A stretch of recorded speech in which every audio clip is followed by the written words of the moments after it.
Vamos abriendo nuestras Biblias, Lucas capítulo 10. Lucas capítulo 10, el Evangelio de Lucas. Seguimos estudiando algunas parábolas del Señor Jesucristo. Y hoy vamos a estar en Lucas capítulo 10, de los versos 25 en adelante.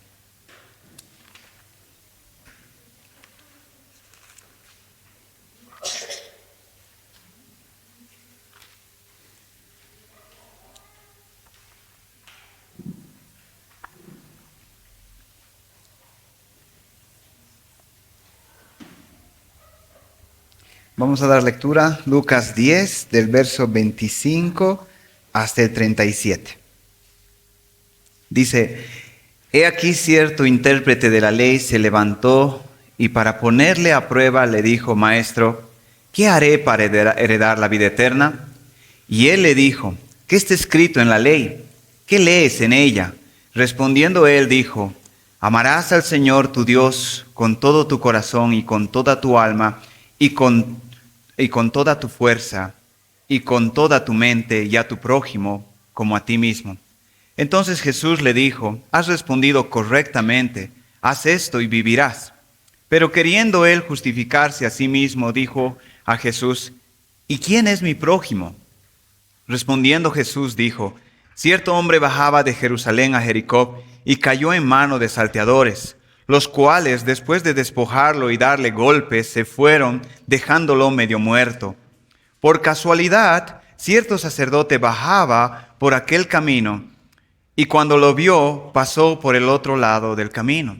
Del mismo modo también un levita, cuando llegó al lugar y lo vio, pasó por el otro lado del camino.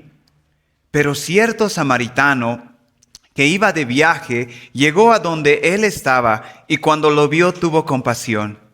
Y acercándose, le vendó sus heridas, derramó aceite y vino sobre ellas, y poniéndolo sobre su propia cabalgadura, lo llevó a un mesón y lo cuidó. Al día siguiente, sacando 2 denarios, se los dio al mesonero y le dijo: Cuídalo, y todo lo demás que gastes cuando yo regrese, te lo pagaré. ¿Cuál de estos 3 piensas tú que demostró ser prójimo del que cayó en manos de los salteadores? Y él dijo: el que tuvo misericordia de él. Y Jesús le dijo: Ve y haz tú lo mismo. Vamos a orar, hermanos. Señor, gracias por lo que hemos podido cantar, gracias por la Santa Cena, gracias por tu obediencia a Cristo, por negarte a hacer tu propia voluntad y escoger la voluntad del Padre. Gracias, Señor, gracias por las alabanzas también que cantamos, que son verdades acerca de nosotros, Señor. Y ahora queremos pedirte también por tu palabra, que vamos a estudiarla, vamos a pensar. Señor, ayúdanos a escucharte. Señor, te pedimos por tu Espíritu Santo que nos ayude en el estudio y que vaya mostrando áreas en nuestra vida. Te pedimos, Señor, porque nos ayudes como iglesia, Señor, a avanzar en esta gran lección que tú has enseñado en esta parábola, Señor, que es también para nosotros. Señor, bendice este tiempo, te lo pedimos en el nombre de tu Hijo Jesucristo. Amén. Amén. Muy bien, otra parábola muy conocida, de hecho en la mayoría de nuestras Biblias dice la parábola del buen samaritano, ¿no? La parábola del buen samaritano. Pero hemos leído desde el verso 25 para entender el contexto de la razón por la que Jesús enseñó esta parábola, que en realidad empieza la historia en el verso 30, contando a Jesús esta historia muy conocida. De hecho, otra vez, esta frase es muy típica en medio de nosotros cuando alguien está en alguna necesidad. Se ha escuchado alguna vez diciendo: espero que algún samaritano pase y me ayude, ¿no? Entonces esa frase, como la del hijo pródigo, es muy común, tal vez por lo conocido que es esta parábola. Y algo que quiero, hermanos, antes de empezar es mostrar algo. A excepción de algunas, la mayoría de las parábolas tienen como fin, la idea también es como en En las matemáticas la parábola tiene un punto más alto, ¿verdad? Un punto más alto donde llegamos y de ahí volvemos a bajar. De la misma manera, en las parábolas del Señor Jesús hay una enseñanza principal. Hay una razón principal por la que Jesús cuenta una parábola. No siempre eso es así, porque cuando veíamos en la parábola del Hijo Pródigo, veíamos que habían varias enseñanzas importantes que se podían sacar de esa parábola. Por eso dicen que esa parábola era por excelencia la parábola. Pero en este caso también vamos a ver un punto bien principal por el cual Jesús cuenta esta historia, que muchas veces es como si fue real o no fue real, pero hay un punto principal y muchas veces también se puede sacar dos, pero hay algo central por la cual Jesús enseña una parábola. Y por eso la necesidad de leer el contexto. Entonces, la parábola del buen samaritano, ustedes tienen en su boletín ahí la verdad principal que vamos a estar viendo esta verdad a lo largo del estudio de estos pasajes. Dice, el verdadero amor por nuestro prójimo es demostrado cuando hacemos por él lo que nos gustaría que hagan por nosotros. Pensamos en esta verdad. El verdadero amor por nuestro prójimo es demostrado. Y ahí sacamos esa verdad del verso 36, cuando la pregunta de este escriba o este conocedor de la ley era, ¿quién es mi prójimo? Y Jesús responde no con el verbo ser o estar, sino con este verbo dice, ¿quién demostró ser su prójimo? ¿No? Y aquí, entonces, por eso esta verdad donde dice, el verdadero amor por nuestro prójimo es demostrado cuando hacemos por él lo que nos gustaría que hagan por nosotros. Ahora vamos a empezar ahí, y ustedes tienen ahí en su boletín el bosquejo para que vayan siguiendo conmigo. Y vamos a empezar con el primer punto, que es una pregunta digna de nuestra atención. Una pregunta digna de nuestra atención. Empezamos con los versos 25 al 28. Porque en realidad la parábola es una respuesta a una pregunta que se le ha hecho a Jesús. Y el verso 25 dice así, he aquí cierto intérprete de la ley, en algunas versiones dice un escriba, se levantó, y la idea es una persona que tenía un conocimiento profundo de la ley del Antiguo Testamento. He aquí un cierto intérprete de la ley se levantó y para ponerle a prueba dijo, maestro, ¿qué haré para heredar la vida eterna? Y él le dijo, ¿qué está escrito en la ley? Como conocedor de la ley, ¿qué lees? ¿Cómo la lees tú? Y respondiendo él le dijo, amarás al Señor tu Dios con todo tu corazón, con toda tu alma, con toda tu fuerza, con toda tu mente, y a tu prójimo como a ti mismo. Entonces Jesús le dijo, has respondido correctamente, haz esto y vivirás. Lo primero que vemos ahí en el contexto, Jesús estaba con sus discípulos, estaba enseñando, y podemos imaginarnos en esta escena, Jesús está dando, como siempre, enseñando, dando un discurso, y ahí en medio de esa multitud hay un escriba, hay un fariseo, hay una persona que conoce bien la ley. Y dice acá, la versión que estamos usando es la Biblia de las Américas, este intérprete de la ley se levantó, dando la idea de que él estaba sentado, escuchando lo que Jesús estaba diciendo. Se puso en pie y le va a dar una pregunta. Y dice que la razón para hacerle esta pregunta a Jesús era ponerlo a prueba. Es decir, este hombre no tenía una razón honesta, correcta para hacerle esta pregunta a Jesús. No era algo que realmente le interesaba. Lo único que él quería saber es, dice aquí, quería ponerle a prueba a Jesús. Es decir, quería dejarlo mal parado a Jesús. Y muchas veces los fariseos le hacían preguntas a Jesús para agarrarle o atraparlo. Y este escriba o este conocedor de la ley se pone de pie y dice Lucas, y la razón para hacerle esta pregunta era porque quería probarlo. Y Jesús, nosotros vemos a lo largo de los evangelios que conociendo el corazón de los hombres, aún sabiendo que esta pregunta era para tentarlo, para probarlo, para dejarlo mal parado, va a responder su pregunta. Y la pregunta que este hombre le hace a Jesús es, ¿qué haré para heredar la vida eterna? Y ahí en nuestros bosquejos dice una pregunta digna de nuestra atención.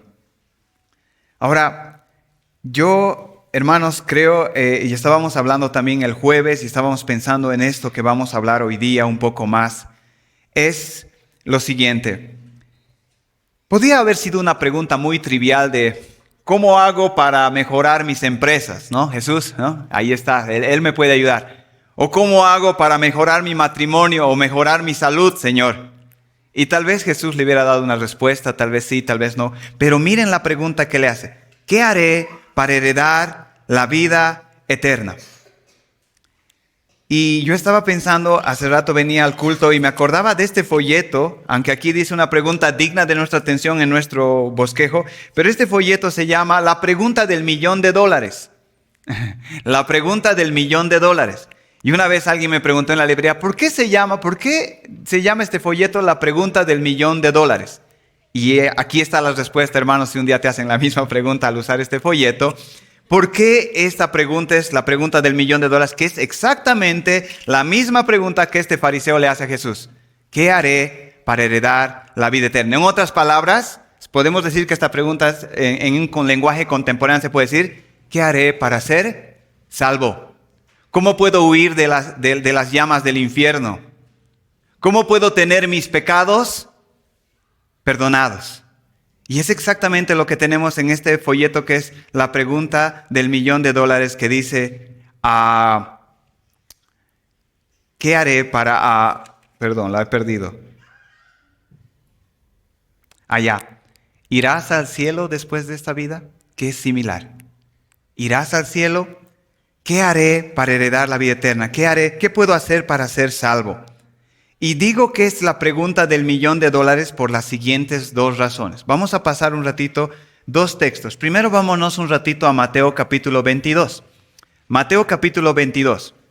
Todavía no hemos entrado en la parábola, pero vamos a entender la importancia de la parábola, de la pregunta de este escriba a Jesús. Mateo capítulo 22, desde el verso 34, se le hace a Jesús una pregunta. También es otra vez un fariseo. 22:34 dice, pero al oír los fariseos que Jesús había dejado callado a los saduceos, se agruparon, y uno de ellos, intérprete de la ley, para ponerle a prueba, le preguntó, Maestro, ¿cuál es el gran mandamiento de la ley? Y él dijo, amarás al Señor tu Dios con todo tu corazón, con toda tu alma, con toda tu mente. Este es el grande y el primer mandamiento, y el segundo es semejante a este. Amarás a tu Dios como a ti mismo. De estos dos mandamientos dependen la ley y los profetas. En palabras sencillas, Jesús, ¿cuál es el resumen del Antiguo Testamento? Estos dos mandamientos. Amar a Dios y amar a tu prójimo. Y ahora tenemos a este escriba que le está preguntando a Jesús una pregunta diferente. No le está preguntando la misma pregunta, ¿cuál es el resumen de todo el Antiguo Testamento? Sino le está preguntando, ¿qué haré para heredar la vida eterna? Y la respuesta es la misma. ¿Qué haré para heredar la vida eterna? Es la misma respuesta a la cual Jesús respondió, ¿cuál es el resumen de toda la ley y los profetas? Amar a Dios con todo tu ser y amar a tu prójimo como a ti mismo. Entonces, de manera especial podemos ver una vez más esta pregunta que también Lucas registra una historia. A diferencia de esta pregunta de este fariseo, también Lucas nos dice en Lucas 18 en adelante, Lucas 18 en adelante, la misma pregunta de este joven rico. Recordarán ustedes, en el verso 18 del capítulo 18 dice, y cierto hombre prominente le preguntó diciendo, Maestro bueno, ¿qué haré para heredar la vida eterna? En esta situación aquí hay un joven que le está haciendo la misma pregunta que este escriba. La diferencia es que este joven sí tiene intenciones sinceras para hacer esta pregunta. Y le hace la misma pregunta. Jesús les responde, ¿por qué me llamas bueno? Nadie es bueno sino solo Dios. Tú sabes los mandamientos, no cometas adulterio, no mates, no hurtes, no des falso testimonio, honra a tu padre y a tu madre. Y él le dijo, todo esto he guardado desde mi juventud. Y en esto se parece al fariseo, como lo vamos a ver. Cuando Jesús oyó esto, le dijo, todavía te falta una cosa. Vende todo lo que tienes, reparte entre los pobres y tendrás tesoro en los cielos, y ven y sígueme. Pero él al oír esto se puso muy triste, pues era sumamente rico. Entonces la misma pregunta pero de una respuesta, notamos algo acá. Primero, esta es la pregunta del $1.000.000 porque resume toda la enseñanza. La respuesta de esta pregunta resume toda la enseñanza del Antiguo Testamento, de la ley y los profetas. La diferencia en estas dos preguntas que le hacen estas dos distintas personas es que este fariseo le pregunta de una manera general y Jesús le va a responder también de una manera general. El otro joven le pregunta de una manera bien personal y Jesús también le responde de manera bien personal. El problema contigo es que tú amas tus riquezas. Pero el punto es la misma respuesta. Entonces, por eso ahí en sus bosquejos ustedes tienen una pregunta digna de nuestra atención. Una de las cosas que nosotros nos damos cuenta a medida que va pasando el tiempo es que desde que hemos nacido hemos empezado a morir. El hombre desde que ha nacido está muriendo. Y un día, como todos nosotros sabemos, nos vamos a parar delante del juez del universo y vamos a ser juzgados. Por eso creo que esta pregunta es muy importante. Y aunque no tenía una buena intención, y la razón era para dejarlo mal parado a Jesucristo, de todas maneras Jesús le responde a este escriba. Y le dice, y él le dijo, ¿qué está escrito en la ley? ¿Qué lees en ella? La respuesta. Y esto es interesante, hermanos, porque en nuestro país no es tanto como supongo en otros países que tienen más población de distintas culturas y distintas religiones. Pero yo creo que eso va a ir cambiando a medida que vamos avanzando. ¿En qué sentido? Por ejemplo, cuando a una persona le preguntas, ¿cómo puedes ser salvo? Y normalmente la persona dice, yo pienso que uno puede ser salvo de esta manera. Y da su opinión, ¿no? Y algo interesante, aquí a Jesús le están preguntando, ¿cómo puede uno ser salvo? Y Jesús nos responde diciendo, ¿qué dice la tradición judía? O le responde, ¿qué tú piensas para ser salvo? No, ¿qué le dice? ¿Qué dice la Escritura? Eso es lo que importa. No importa lo que tú piensas o lo que tu tradición judía dice o lo que la mayoría de las filosofías dice. Lo que importa es qué dice la Escritura. ¿Cómo lees en la ley? ¿Qué lees en ella? Y es interesante porque Jesús le da un lugar de honor a la palabra de Dios. Y eso es muy importante porque cada vez, como he dicho más, cuando estamos hablando de ser salvos como una persona, porque los budistas dicen que así se puede ser salvo, los musulmanes dicen que así se puede ser salvo, entonces cada persona tiene una manera de responder a esta pregunta. Pero Jesús dice, ¿qué dice la Escritura? ¿Qué dice la Biblia? Y entonces el escriba respondiendo él dijo, amarás al Señor tu Dios con todo tu corazón, con toda tu alma, con toda tu fuerza, con toda tu mente y a tu prójimo como a ti mismo. Y entonces Jesús le dijo, has respondido correctamente. Haz esto y vivirás. Y otra cosa, si bien criticamos mucho a los fariseos, a los escribas, debemos reconocerle un punto a favor aquí, que en ese tiempo si le preguntabas a un judío qué se debe hacer para heredar la vida eterna, te lo respondía de manera correcta. Como dice Jesús acá, correctamente has respondido. Preguntemos en este tiempo en la iglesia evangélica contemporánea, ¿qué uno tiene que hacer para ser salvo? Y te vas a encontrar con un montón de respuestas. La diferencia es grande. Pero acá Jesús le dice, correctamente has respondido. Ve y haz tú lo mismo. Haz esto y vivirás. Y noten que él se paró. Él quería agarrarlo a Jesús. Ya el primer disparo parece que se le fue. No lo agarró a Jesús, pero él no se va a quedar tranquilo. Él tiene que cumplir porque se ha puesto de pie y tiene que hacerlo quedar mal a Jesús. Entonces dice el versículo 29, pero queriendo justificarse a sí mismo, dijo a Jesús, ¿y quién es mi prójimo? Y hay comentarios sobre esto, pero uno de los más interesantes, aquí Jesús le ha dicho, ¿qué lees en la ley para una persona tener vida eterna, heredar el reino de los cielos? Y él respondió, amar a Dios con todo tu ser y a tu prójimo como a ti mismo. Y después le pregunta por la segunda parte. ¿Y quién es mi prójimo? Dando a entender, la primera parte ya la tengo en el bolsillo. Pero no sé si la segunda la tengo. Dime, a ver, entre las dudas, ¿quién es mi prójimo? Y Jesús le va a dar una lección. Y algo siempre que podemos ver en Jesús es su forma tranquila de responder, la sabiduría que él tenía. Y van a notar que con esta respuesta que Jesús le va a dar, al final él va a quedar mal parado. ¿Y quién es mi prójimo? Es interesante, decía acá un autor, este hombre dice que la primera parte de la ley ya la tiene y la segunda parte le pregunta de quién es su prójimo. Y este hombre dice, queriendo justificarse a sí mismo, hace esta pregunta. Dice un comentarista, las palabras de este experto de la ley nos muestran cuánto conocimiento correcto, porque su respuesta fue correcta, cuánto conocimiento correcto puede tener una persona mientras su corazón está llena de maldad. Aquí está un hombre que dice amar a Dios con todo su ser y amar a su prójimo como a sí mismo, mientras está poniendo a prueba a Jesús, tratando de dañar y ansioso de justificarse a sí mismo. Y él ni siquiera está consciente de esto. Y eso le pasó a un hombre que era sumamente religioso. Ahora, vamos a ver más adelante esto, pero es interesante por otra vez que dice acá, y él queriendo justificarse a sí mismo. Una pregunta obvia para nosotros en esto. Miren, nosotros sabemos que hay solo un camino para heredar, para ganar la vida eterna, para heredar el reino de los cielos, para ser salvo, como queramos llamarlo. Y ese camino es a través de Jesucristo. Pero aquí Jesús parece estar dando otro camino más, ¿no? Le dice, ¿qué haré para heredar la vida eterna? Y Jesús le dice, ama. Él responde, tienes que amar a Dios con todo tu ser y a tu prójimo como a ti mismo. Y si haces esto, ganas la vida eterna.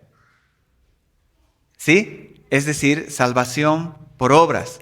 Una persona que ama a Dios con todo su corazón, con todo su ser, mejor dicho, y a su prójimo como a sí mismo, esa persona va a heredar el reino de los cielos. Y Jesús le dice, dale, hazlo y tú también vas a tener eso. Y una pregunta para nosotros es, ¿hay alguien que puede hacer esto? Es decir, ¿alguien puede amar a Dios con todas las facultades que Dios le ha dado a él y a su prójimo como a sí mismo, cada día de su vida? La respuesta obvia es no. Y entonces, ¿por qué Jesús le está diciendo, hazlo? Hazlo. ¿Por qué le está animando a correr una carrera que él sabe que nunca va a ganar? Hazlo y vivirás. Vamos a responder esta pregunta más adelante. Lo que este hombre debería admitir cuando Jesús le dijo que correctamente había respondido a la pregunta era, en vez de quererse justificar, le debería haber dicho a Jesús, ¿y quién puede hacer esto? Nadie puede hacer esto. Entonces hubiéramos tenido otra historia aquí porque Jesús le hubiera dicho, pues para eso yo vine. Pero como él quería justificarse, entonces Jesús le siguió nomás el ritmo a él y le va a empezar a enseñar. Y ahora vamos a pasar al punto B, donde realmente va a explicar esta historia, va a contar la historia para responder su pregunta de quién era su prójimo. Y en el punto B, en el bosquejo, ustedes tienen lo raro y poco común, que es el verdadero amor fraternal. Dice el verso, desde el 29 en adelante leemos, dice, pero queriendo él justificarse a sí mismo, dijo a Jesús, ¿y quién es mi prójimo? Respondiendo Jesús dijo, cierto hombre bajaba de Jerusalén a Jericó y cayó en manos de salteadores, en la versión Reina Valera dice de ladrones, los cuales después de despojarlo, y esa palabra despojarlo quiere decir en el original que le dejaron semidesnudo, le robaron toda la ropa, si iba tal vez con un burro o un asno, se lo robaron y después de darle golpes, se fueron dejándolo medio muerto, por casualidad. Ahora, Jesús está contando esta historia. Y podemos pensar en esto. Este es un camino, dice, de Jerusalén a Jericó. Y es importante para nosotros recordar que el templo no está en Jericó, sino el templo estaba en Jerusalén. ¿Por qué eso va a ser importante? Dice que este hombre estaba haciendo este viaje Y aunque Jesús, al contarle la historia a este conocedor de la ley, no le dice la nacionalidad o la procedencia de este hombre que había caído en manos de estos ladrones, es obvio que este hombre era judío. Era un judío que estaba yendo de Jerusalén a Jericó. Y en el viaje, que era más o menos, dicen los comentaristas, de unos 8 a 10 kilómetros, y esta parte donde le habían hecho esto pertenecía al territorio judío, se aparecieron, dice, ladrones, los cuales le despojaron de todo, lo golpearon y lo dejaron medio muerto.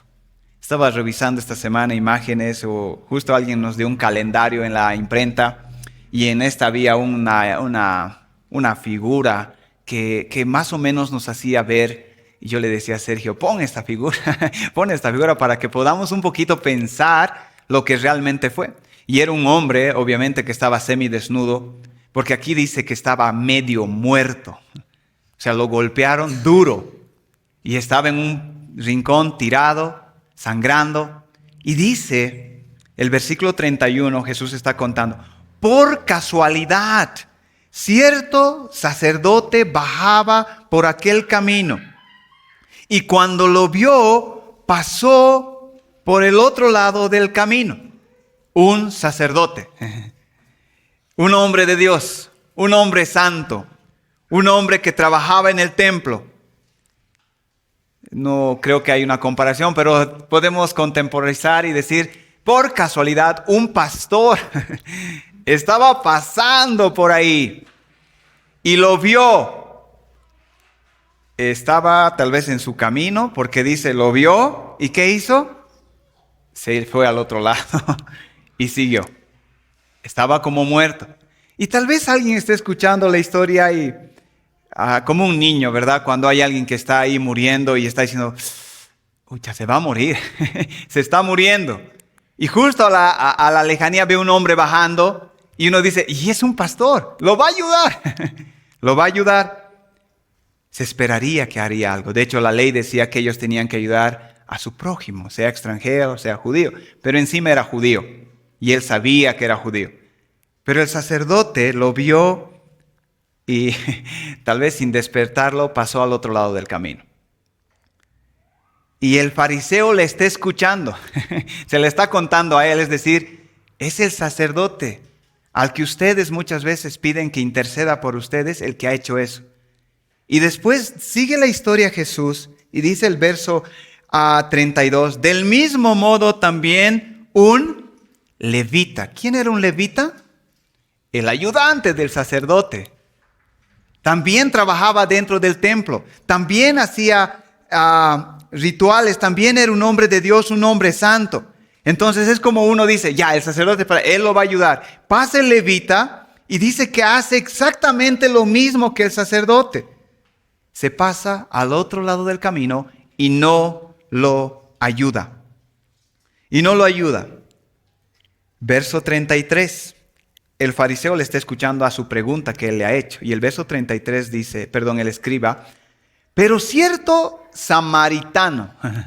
Yo creo que cuando él escuchó la palabra samaritano, ya era como, ¿no? ¿Por qué? Porque nosotros ya hemos leído varios textos. Dice Jesús primero, pero cierto samaritano que iba de viaje llegó a donde él estaba y cuando lo vio tuvo compasión.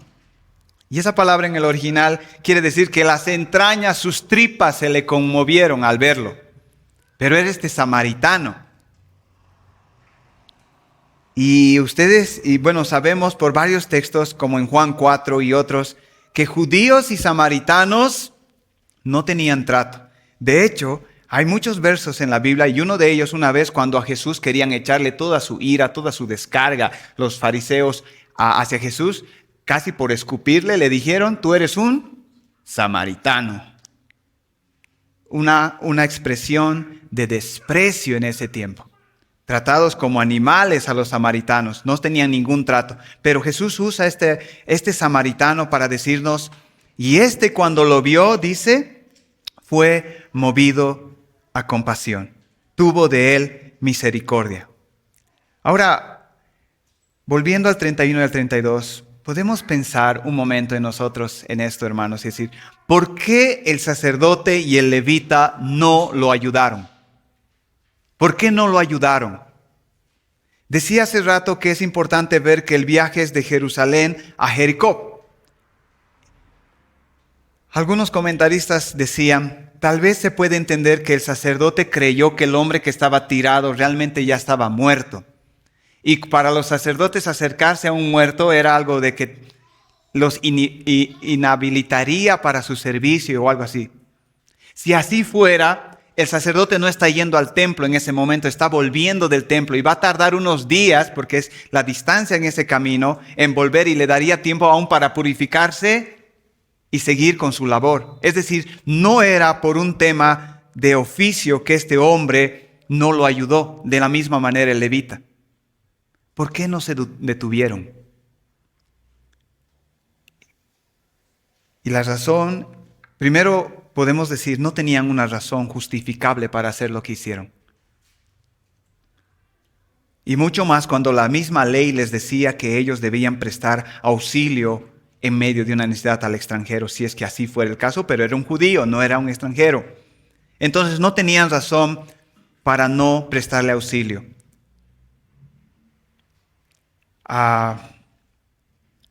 Y otra cosa, obviamente, por eso ahí en el inciso B de nuestros bosquejos, lo raro y lo poco común del amor fraternal.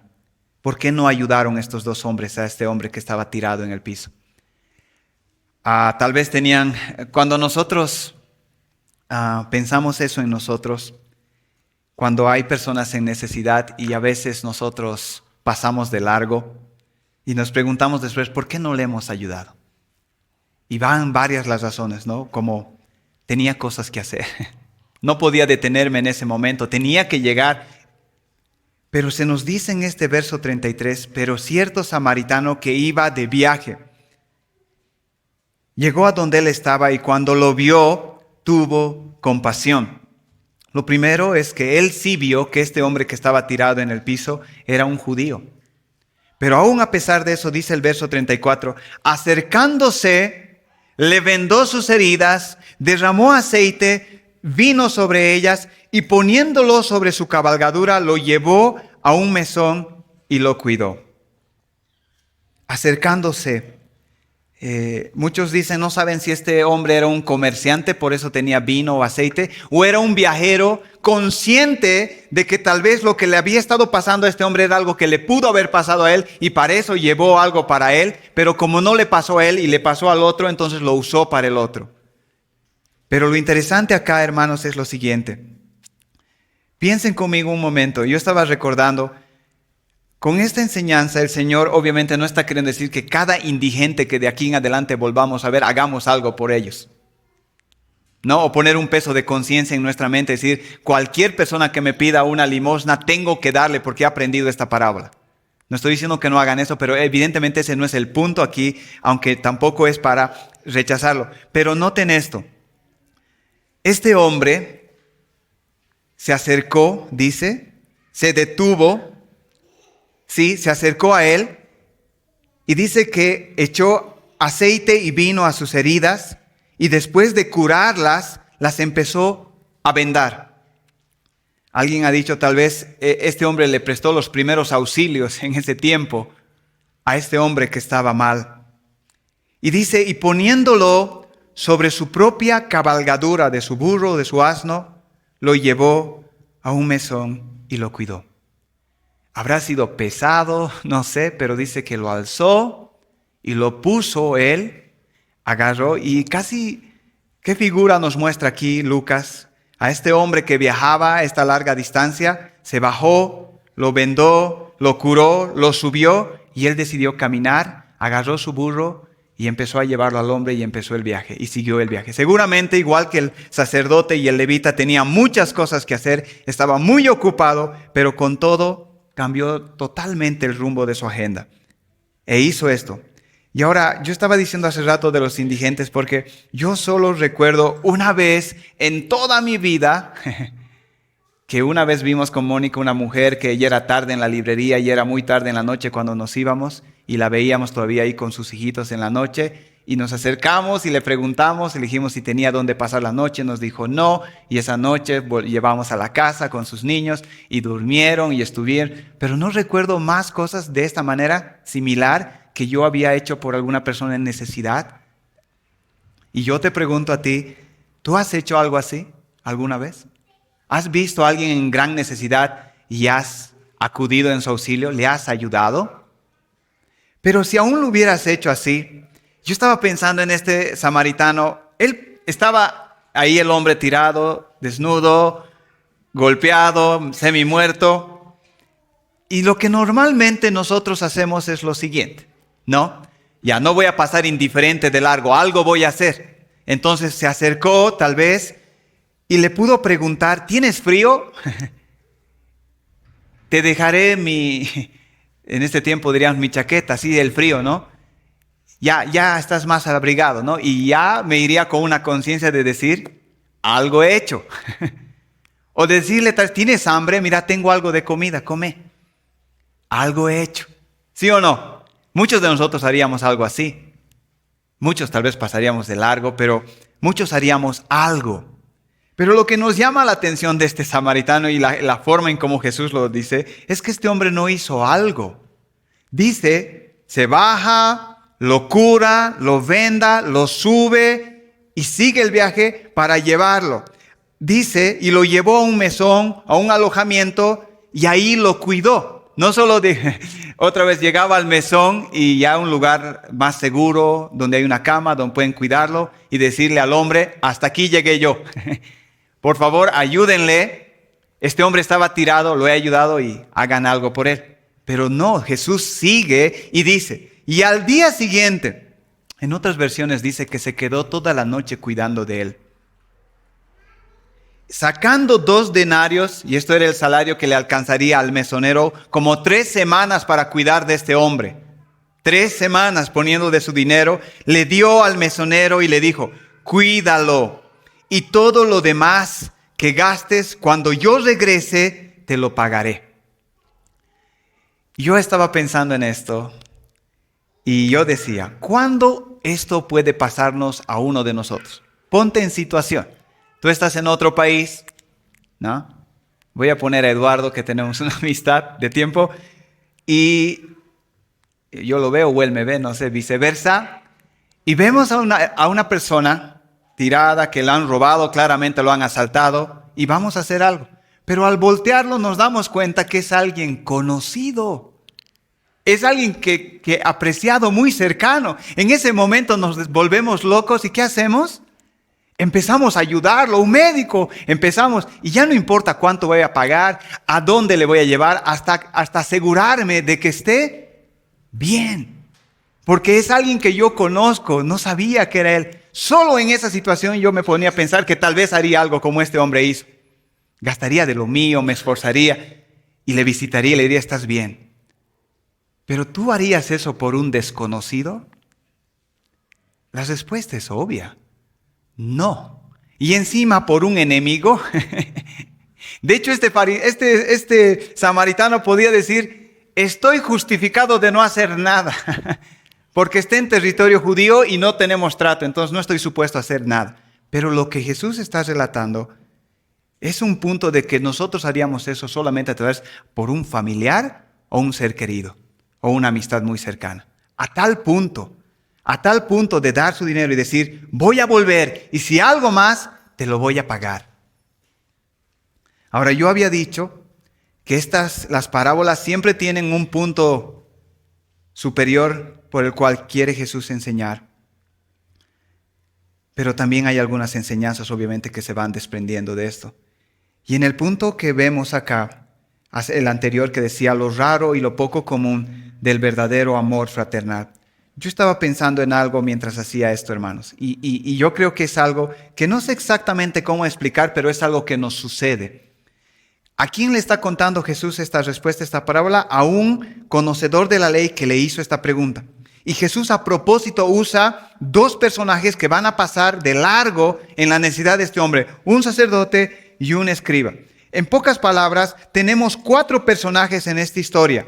El que está preguntando, el sacerdote, el levita y el samaritano. Y de los 4, 3 son hombres religiosos. 3 son hombres que tienen servicios en el templo, están dedicados al Señor. Y los 3, y solo uno que no está supuesto a la condición de estos 3, es el que le ayuda. Y yo estaba pensando en algo. Solo por la matemática 3-1, lo que está diciendo Jesús es que muchas veces nuestra religiosidad o nuestro conocimiento del Señor y nuestro servicio o las cosas que hacemos en las cosas de Dios y la Biblia nos hacen pasar de largo las cosas más básicas. Más básicas. Y eso es bien interesante. Muchos de nosotros, yo decía a mi esposa, en este tiempo, si se le tiene que reconocer la obra social a alguna religión en Bolivia, no es a la iglesia evangélica, es a la iglesia católica. Y podemos criticar muchas cosas de la iglesia católica, pero en la obra social, y uno dice, es que ellos tienen dinero, por eso lo hacen. Pero si tenemos que recordar o reconocer algo en la obra social, no sé si ahora, pero a lo largo de la historia, es que siempre ellos estaban involucrados en esto. Es decir, muchas veces nosotros como cristianos podemos llenar nuestra cabeza de conocimiento y creer que el mundo solo necesita nuestras enseñanzas, nuestras prédicas, nuestros consejos, pero no nuestras manos. Y estos hombres eran hombres de Dios, eran religiosos, que en medio de una ciudad bien básica no hicieron nada. Entonces lo que está diciendo aquí Jesús con esta palabra es que muchos de nosotros al volvernos evangélicos, y yo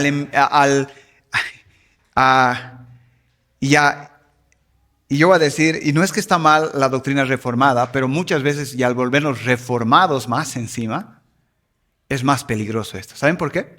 Porque yo estaba escuchando a un predicador reformado y no está mal, pero él decía, muchos piensan que la enseñanza central de esta parábola es que todos tenemos que tener un amor hacia la necesidad de nuestro prójimo, y no es eso. La verdad principal es esta.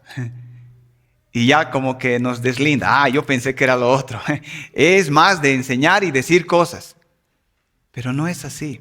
Hay una verdad obvia que Jesús quería mostrarle a este fariseo y nos quiere mostrar a nosotros y decir que muchas veces en las cosas básicas nosotros preferimos decirle, como dice en Santiago, voy a orar por ti. Pero no voy a hacer nada por ti. Voy a orar por ti. Y eso está diciendo 3 hombres de religión, 3 hombres de Dios, 3 hombres que servían y no hicieron nada. Porque ese fariseo se estaba reflejando en el sacerdote y en el levita, pero fue este samaritano el que hizo algo. Entonces muchas veces nuestra religiosidad o el hecho de pertenecer nos hace decir lo que el mundo necesita es que se les enseñe, que aprenda, y eso es verdad. Pero también necesita que hagamos algo por ellos. Y claramente aquí, yo no he leído un libro que tenía en la librería ahí que decía, haz algo, decía de Kevin DeYoung, ¿no? Haz algo. Y yo no he leído el libro, pero leí un poquito atrás y un poquito recordaba que decía, a veces nos estamos preguntando varias cosas nosotros, en cosas tan obvias que tenemos que hacer, como alguna vez yo lo he dicho, cuando vemos una basura en la iglesia, no tenemos que pensar si tenemos el don de servicio para alzar la basura. Hay que alzarla. Y aquí está diciendo, él tenía que hacer algo, pero no hicieron nada. Y yo no sé las razones que tenían este sacerdote y este levita en su cabeza para no hacer nada y después tal vez justificarse a sí mismo por qué no hicieron nada. Pero este hombre hizo algo. Y como alguien ha llamado a esta parábola la verdadera anatomía del amor. La verdadera anatomía del amor. Este hombre simplemente hizo algo que le gustaría que se le hiciera a él si estuviera en la misma situación. ¿Tú te imaginas si tú estás en esta situación y que alguien haga esto por ti hasta tal punto hasta que estés bien y te diga, ya estoy bien, ahora sí me puedo ir? He estado pensando esta semana y creo que como pastores, como líderes, es mucho más el llamado, pero también es como iglesia.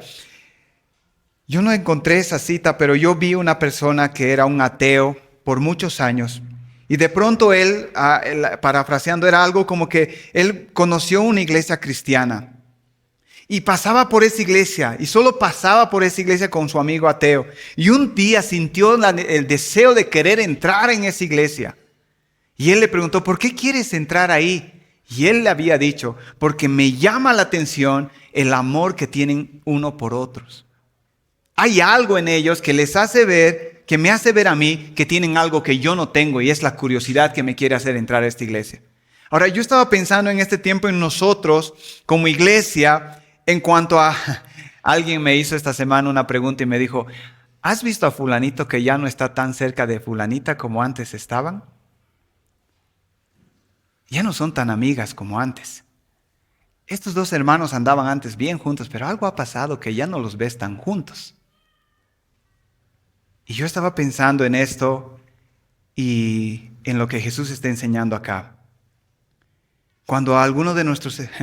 A veces nosotros, Eduardo decía generación de cristal, y creo que nosotros estamos dentro de esa generación también. Porque muchas veces viene un hermano que empieza a ser muy cercano, nos visitamos, hasta que empieza y dice algo que a mí no me pareció. Y de ahí en adelante, ya caminamos en paralelo los dos. Jesús está mostrando aquí un tipo de amor o una verdadera anatomía, hasta qué punto una persona debe amar, porque está hablando del amor al prójimo, cómo debemos amar a nuestro prójimo. Otra cosa que me venía a la mente es, y no es una queja personal, pero estamos pensando en esto, hermanos, cuando alguien nos dice, estoy pasando por una enfermedad. Entonces alguien dice, voy a estar orando por ti. ¿Qué tipo de enfermedad tienes? He estado pensando en estos medicamentos por ti, tal vez. Pero siempre nuestra ayuda tiene un límite. Hasta aquí llegué yo. Y yo estaba pensando esta semana cuando una persona me dijo, sabes, he estado pasando por esto, por esto, por esto. Y yo le escribí y le decía, estoy orando por ti. Después de eso, creo que lo mínimo que uno debe hacer es decir, ¿cómo estás hoy día? ¿Puedo visitarte? Y yo estaba pensando, decía de evangélicos, reformados, porque he estado luchando con una persona que conocí en la librería, que es de una iglesia pentecostal, que un poco compartí de algunas cosas de la salud, y no para de escribir. Y siempre está preguntando, ¿te puedo visitar? ¿Puedo hacer algo? Y no sé ya cómo responderle. No sé si decirle, ya estoy bien, para que no siga escribiendo. Pero esta semana estaba pensando en esto, en la salud, en el dinero, en el matrimonio. Cuando escuchamos motivos de oración y nosotros decimos, vamos a estar orando por ti. Y a la otra semana ya me he olvidado como tal vez, supongo que ya se habría arreglado, por eso no dice ya nada. ¿Se dan cuenta, hermanos? Tenemos un límite. Y eso es algo que nos debe hacer pensar en nuestro amor uno por otro aquí en la iglesia. Y yo estaba diciendo a algunos hermanos, lo que voy a enseñar hoy día no es difícil de entender, es difícil de hacer. ¿Tú te imaginas amar a cada uno de nosotros en sus necesidades como este hombre amó a este judío? A tal punto donde uno puede decir, ya estás bien, ahora ya me puedo ir. Cualquier gente que vea eso en nosotros va a decir, ellos tienen algo que yo quisiera tener. ¿Has visto cómo se aman? ¿Cómo se interesan uno por el otro? Pero debemos reconocer, no es que estamos, y esta es una exhortación, una llamada de atención empezando de nosotros. Pero hermanos, yo le decía en la oración otra vez, lo que me da temor es después de enseñar esto, después de entender esto, vivir de la misma manera. Dios no nos está llamando, Dios, obviamente aquí hay una enseñanza de que debemos tener un progreso en este tipo de amor hacia los demás. No solo en la salud, en el dinero, en el matrimonio. Que sus victorias sean mis victorias, que sus alegrías sean mis alegrías. Que si se ha sanado, me alegro contigo. Que si sigues enfermo, sigo contigo en la batalla. Pero no pasa eso. No pasa eso en la iglesia. Pero otra vez Jesús, y ahí está una enseñanza que no es la principal, pero es la obvia para decirnos aquí en la iglesia. Una de las razones que muchas personas pueden venir a la iglesia y observar o nuevos en nuestra iglesia es esa. Es decir, he visto un amor entre ellos, pero un amor hasta ahí nomás, porque después es lo mismo que en cualquier otro lugar. Y es algo en lo que debemos crecer y más adelante el Señor nos va a enseñar cómo se puede crecer en esto.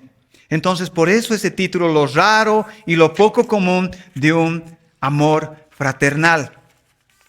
Y obviamente ahí encontramos el inciso C, que es el ejemplo de este amor fraternal. El ejemplo.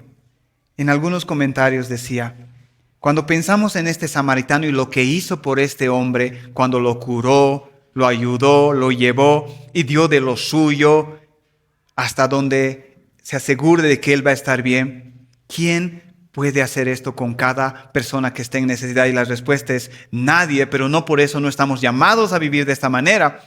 Pero una pregunta, un comentarista decía, muchos encuentran en este comentario y en este ejemplo al Señor Jesucristo.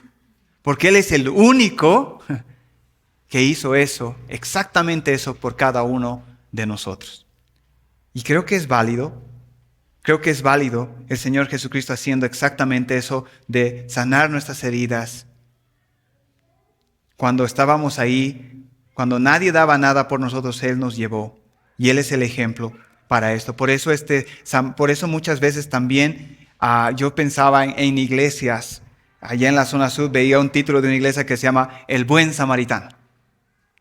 Y yo estoy pensando, ¿el Buen Samaritano? ¿A quién se está refiriendo?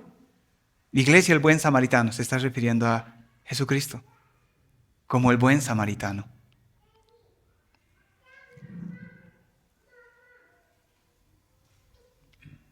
Este ejemplo fue, por excelencia, nos muestra cómo debemos nosotros también tratar a nuestro prójimo. Y sigue en esta pregunta de ¿quién es mi prójimo? Y vamos allá a ir terminando con el punto más fuerte por el cual Jesús contó esta historia, y es el inciso D, que dice, una conciencia que no responde. Una conciencia que no responde. Dice el verso 36 en adelante, y le pregunta a Jesucristo, ¿cuál de estos tres piensas tú que demostró ser prójimo del que cayó en manos de los ladrones, de los salteadores? Y él dijo, el que tuvo misericordia de él. Y Jesús le dijo, ve y haz tú lo mismo.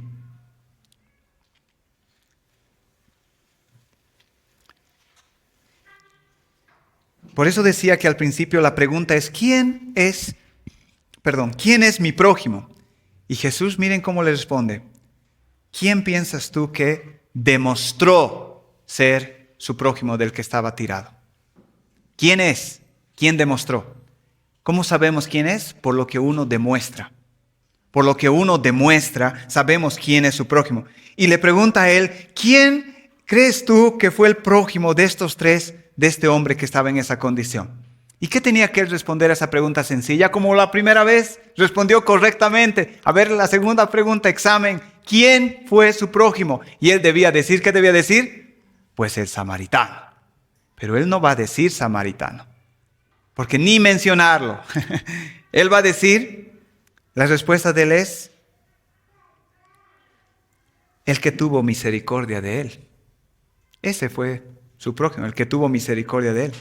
Y Jesús le dijo, ve y haz tú lo mismo. Jesús quería enseñarle algo a este hombre. Y era lo que nosotros hemos estado aprendiendo en Primera de Juan. Todos los jueves se muestra muchas veces la misma idea. ¿Cuál es esta idea? Juan está enseñando en Primera de Juan, en varios textos, voy a parafrasear y dice esto.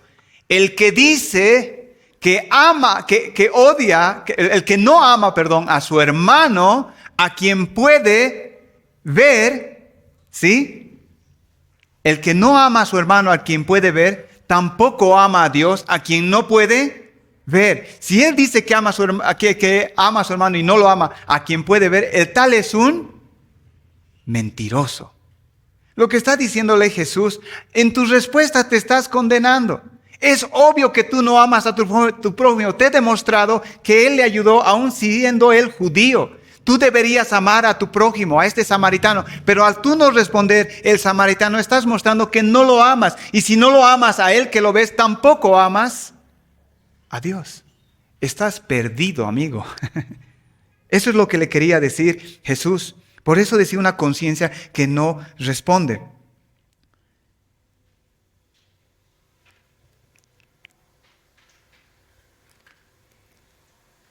Era el momento para este hombre reaccionar y decir, me doy cuenta que yo no guardo ni el primero ni el segundo mandamiento. Estoy perdido. Porque él quería justificarse a sí mismo. Pero Jesús quería mostrarle que él no guardaba eso, que él no había cumplido eso. Pero algo interesante acá, para su vergüenza, cuando le pregunta a él, ¿quién de estos tres crees que fue su prójimo? Él hubiera esperado responder el sacerdote, el levita, pero le quedó el samaritano. Y lo peor que Jesús, y yo no creo que con maldad, pero sencillamente Jesús sigue la línea que él trazó, le dice, ve y haz lo mismo. ¿Qué le está diciendo? ¿Ves ese samaritano? Aprende de él. Pero yo soy un maestro de la ley, aprende de él. Haz lo mismo que él. Sigue sus pisadas de ese samaritano.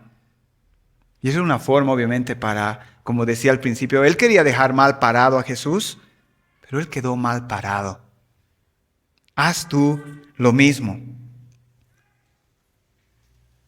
¿Quién crees tú que fue el prójimo?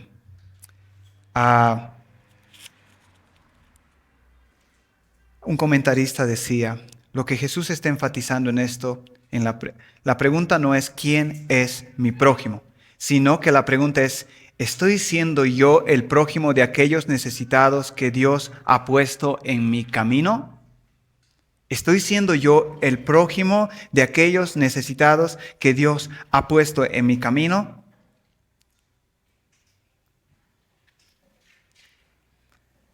Y yo decía que hay un punto aquí por el cual Jesús contó esto. Y le pregunta al principio, ¿cómo heredar la vida eterna? Y él le responde con el resumen de la ley. Y Jesús le dice, cumple eso y vas a ganar la vida eterna. Pero como nosotros sabemos nadie puede vivir de esta manera. Nadie puede cumplir la ley. Y la razón por la que nadie, porque la ley simplemente dice Gálatas, es nuestro maestro que nos lleva ¿a quién? A Cristo. La razón que este hombre debería verse en sus pecados y en su necesidad y debería clamar por misericordia en ese momento al Señor Jesús, y el Señor Jesús le iba a decir que tome su yugo y que aprenda de él, y él le iba a enseñar cómo hacer esto. Yo quiero terminar diciendo, hermanos, esto. Si hay aquí personas que no conocen al Señor Jesucristo, no son creyentes, yo escuchaba 2 veces en la plaza principal a las personas que están predicando, ¿verdad? Van, y como pasamos por ahí, cada vez nosotros por el trabajo, nos toca escuchar algunas partes de sus sermones, ¿no ve?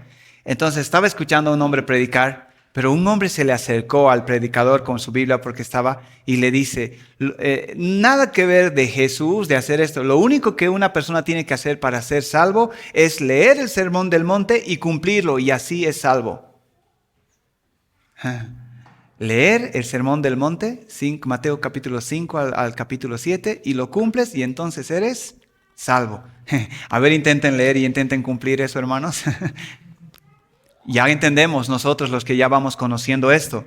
Lo que está diciendo aquí, si una persona no es creyente, es tal vez una persona encuentra ánimo. Ok, tengo que amar a Dios de esta manera con todo mi ser y a mi prójimo y después tener la vida eterna. Y sabemos que vamos a fracasar. No estoy diciendo que no debe hacerlo, pero cuando uno es no creyente y cree que de esta manera va a ganar la vida eterna, porque la ley solo nos condena. Esto es la ley, y la ley solamente nos muestra nuestra condición. La ley no salva a nadie, solo Cristo puede salvar. Pero los que sí somos creyentes y ya hemos tenido este cambio de corazón, ¿qué significan estos textos para nosotros? Pues ya podemos amar a Dios como Él quiere que le amemos. Es decir, nuestro amor ya es aceptado. Aunque no amamos tal vez a Dios de manera perfecta y a nuestro prójimo como a nosotros mismos, el punto es que Dios ya ve con agrado nuestro amor. Nosotros ya podemos hacer eso. Y yo quiero terminar. Miren esta pregunta que es interesante acá. Jesús le pregunta, ¿quién de estos 3 crees tú que fue el prójimo de este hombre? ¿Y saben qué le preguntó el conocedor de la ley? Le preguntó, ¿quién es mi prójimo. ¿Y por qué preguntó quién es mi prójimo? Porque antes él había dicho que la ley consiste en amar a Dios con todo tu ser y a tu prójimo como a ti mismo. Entonces la pregunta aquí cuando Jesús le hace, ¿quién crees tú que fue su prójimo o demostró ser su prójimo? Exactamente se puede hacer con la respuesta que él dio al principio. ¿Quién de estos tres le amó a ese hombre como a sí mismo? ¿Quién de estos tres le amó a ese hombre como a sí mismo? Y yo creo ya en esta aplicación para nosotros como creyentes. Esta es la idea. Si es que nos hemos perdido en el mapa o hemos hecho hasta ahí nomás, esta es la hoja de ruta para nosotros. Amar a nuestro prójimo como nos gustaría que nos amaran a nosotros en esa situación, como lo he venido diciendo. Entonces, hermanos, yo quiero animarles y estoy orando por esto desde mi persona. El otro día en un estudio, el pastor Eduardo hablaba de su pastorado y decía que algunas cosas que tal vez nosotros, que no son naturales en él, Dios ha tenido que trabajar harto en su vida para que algunas cosas que nosotros vemos en su vida parezcan naturales en él. Y eso me llamó la atención, ¿no? Porque cuando pensamos en nuestra iglesia y pensamos en algunos hermanos que parece de manera natural van a hacer algo en medio de tu necesidad, pensamos en algunos hermanos, o en algún pastor, o en el pastor. Pero él nos decía, yo no era así desde siempre. Y yo me acordaba de eso porque cuando yo lo conocí, él no era así. Pero, de verdad, lo conocí en un hangar y él ni me registró la primera vez que yo me encontré con él. Pero hoy, cada vez que yo estaba pensando, si le dices, ok, me duele esto, tal vez a la noche o mañana te voy a escribir, estaba pensando en esto, tal vez esta tableta o algo así. Y uno dice, pero es que a él le sale natural. Yo me tengo que esforzar por hacer eso. Y él nos contaba, Dios tuvo que trabajar mucho en mí porque yo tampoco era así. Yo quiero decirles como un ánimo, eso no es natural en nosotros. O sea, no es natural el hecho de ocuparnos de los demás como si nos ocuparíamos de nosotros mismos. Requiere esfuerzo. Requiere muchas veces ir en contra de lo que tú mismo quieres hacer. Y yo quiero animarles a ustedes, pero como yo decía, al final Dios no es como Faraón que nos pide que hagamos algo y no nos da la gracia para hacerlo. Y yo quiero animarles a que la próxima vez que vengas a una reunión de oración o escuches a algún hermano decir, estoy pasando por esto. Por más sencillo que a ti te parezca lo que está pasando, tómalo en cuenta. Tómalo en serio. Y asegúrate como este samaritano a ir hasta el final. No solo decir, estoy orando por ti y después de 2 semanas ya ni siquiera le pregunté, ¿cómo te fue en esto? ¿Cómo estás en esto? Voy a ir hasta el final. Y que Dios nos dé la ayuda en la iglesia para hacer eso, porque no vamos a hacerlo como Él lo hizo en la primera, estoy seguro, pero hay una dirección que está marcada, esta hoja de ruta, y eso es hacia donde como iglesia, creo yo, tenemos que ir. Y esa es mi oración, ese es mi deseo, eso es lo que le estoy pidiendo al Señor, de que a mí mismo no me deje así, porque a veces yo veo personas o escucho de alguien que tiene una necesidad económica y a veces, como ese sacerdote que está pasando por ahí, escucho ese susurro que es muy típico en medio de nosotros cuando vemos que alguien está en necesidad. No te metas, peor es peligroso, no te metas. O somos tan desconfiados y decimos, no, capaz esto, y nunca hacemos nada y nos justificamos porque decimos, vivimos en una cultura de tanta mentira, ¿quién sabe si no te estaba mintiendo? Y le doy paz a mi corazón y seguimos de largo. Eso tiene que ir cambiando. Eso tiene que ir cambiando y yo quiero animarles eso a esa frase que escuchamos, Jaime, no tienes que ser tan confiado, no tienes que ser tan confiado. Y a veces yo tengo que decir, y no tenemos que ser tan desconfiados. Tenemos que aprender a confiar. Tenemos que aprender a confiar. Y estoy diciendo algunas cosas prácticas que a veces nosotros hacemos para justificar nuestra falta de ayuda. Y que podamos ir aprendiendo. Entonces, ojalá podamos decir lo que dijo también el pastor de nosotros. Yo no siempre fui así, pero Dios trabajó en mí y por eso hoy yo puedo ser así. Vamos a orar, hermanos. Señor, gracias por tu palabra y gracias por esta enseñanza. Te pido, Señor, como hemos estado hablando, por esto de la preocupación por nuestros hermanos. Empezando aquí, dice tu palabra, primero de los creyentes, pero también de los que no son creyentes, familiares y todo esto, Señor. Ayúdanos a aprender de este amor, de esta clase de amor que hemos aprendido hoy día, a no solo hacer algo que calme nuestras conciencias. Ayúdanos a aprender a ayudar. Ayúdanos a amar realmente como nos gustaría que nos amaran a nosotros, Señor. Muchos de nosotros estamos tan ocupados con nuestra familia, nuestros hijos, nuestra salud, que no tenemos tiempo para pensar en otros, Señor. Perdónanos y ayúdanos, Señor. Ayúdanos a cambiar como iglesia, a tener un interés genuino, honesto, el uno por el otro, Señor, en lo que estén pasando. Desde la oración hasta ponernos nosotros mismos como este hombre que se dio su lugar para dárselo al otro, Señor, y así ayudar. Señor, ayúdanos a entender que nosotros como creyentes ya podemos hacer eso. Pero también te pido por personas que están acá, Señor, que tal vez han estado viviendo, han intentado y han creído que al hacer cosas, obras, pueden salvarse. Hoy día hemos aprendido que eso no es posible. Y solo a través de Cristo y de un arrepentimiento y una fe genuina en Él podemos llevar esta vida que tú pides, Señor. Gracias por tu palabra otra vez. Gracias por que nos sostienes y nos das la oportunidad de seguir compartiendo tu palabra, Señor. Gracias en el nombre de Jesús. Amén.